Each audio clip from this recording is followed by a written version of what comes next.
প্রথম মানুষের মধ্যে কত কথা বলার থাকে।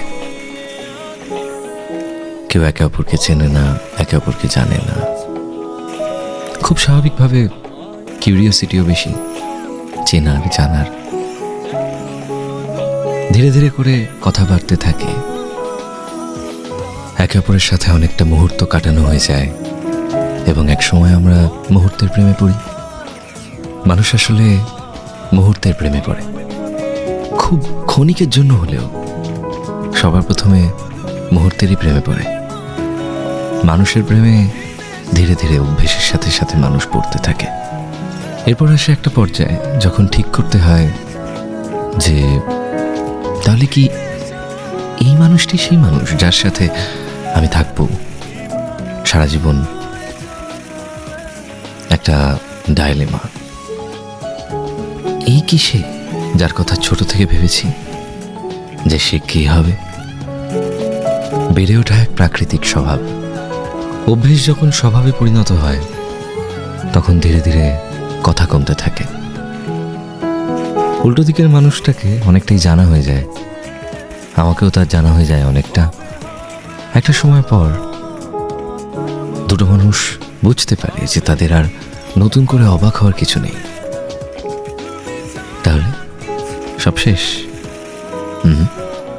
না, এখান থেকে শুরু হয় অধিকারের খেলা, সংসার, দায়িত্ব, অনেক কিছু। যাই হোক, আমরা বেশিরভাগ সময় কি ভাবি জানো যে আমরা উল্টো দিকের মানুষটার জীবনটাকে ওন করছি। আসলে কি তাই? আসলে আমরা উল্টো দিকের মানুষটার সাথে আমার জীবনটাকে শেয়ার করি, উল্টো দিকের মানুষটা তার জীবনটাকে আমার সাথে শেয়ার করে। এই ছোট্ট জিনিসটা আমরা বুঝে উঠতে পারি না। আমরা ভাবি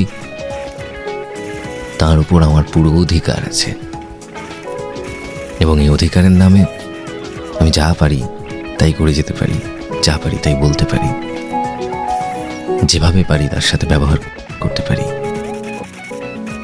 আসলে কি তাই? আমরা ভাবি উল্টো দিকের মানুষটাকে আমার মতন করে চলতে হবে।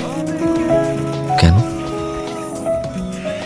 আমি তো তার জীবনকে ওন করি না, সে তার নিজস্ব জীবনটা আমার সাথে শেয়ার করছে।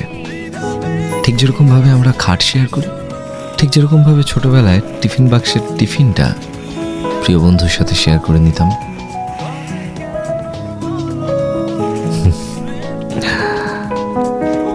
আসলে আমরা যখন একে অপরের সাথে আমাদের জীবন শেয়ার করি তখন সবসময় কথা বলতে হয় না। কিছু সময় দুটো মানুষ নিজের মতন একা আছে কিন্তু একসাথে আছে। সবসময় কথা বলতেই হবে এমন কথাই বা কে দিয়েছে? অনেক সময় একই খাটে বসে দুটো মানুষ আলাদা গল্পের বই পড়তেই পারে, পাশাপাশি বাসে করে যাওয়ার সময় দুটো মানুষ দুটো আলাদা গান শুনতেই পারে, কারণ আমরা একে অপরের সাথে লাইফকে শেয়ার করছি, ওন করছি না।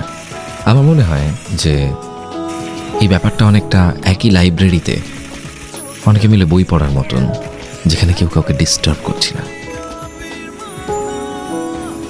সম্পর্কটা তখনই স্ট্রং হয় যখন আমরা একসাথে থাকি কিন্তু কেউ কাউকে ডিস্টার্ব করি না, কেউ কারোর ডিস্টারবেন্সের কারণ হয়ে উঠি না, বরং আমরা স্পেস দিতে জানি। স্পেস দিতে জানা একটা অনেক বড় আর্ট। সম্পর্ক একটা আর্টের মতন। আমরা যখন আমাদেরকে স্পেস দিই সম্পর্কে, তখন আমরা ধীরে ধীরে বেড়ে উঠি সম্পর্কটার সাথে, তখন সম্পর্কটাও বড় হয়। যখন আমরা স্পেস দিতে পারি না তখন সম্পর্কটার নিঃশ্বাস আটকে আসে এবং একটা সময় পর সেই সম্পর্কটা শেষ হয়ে যায়।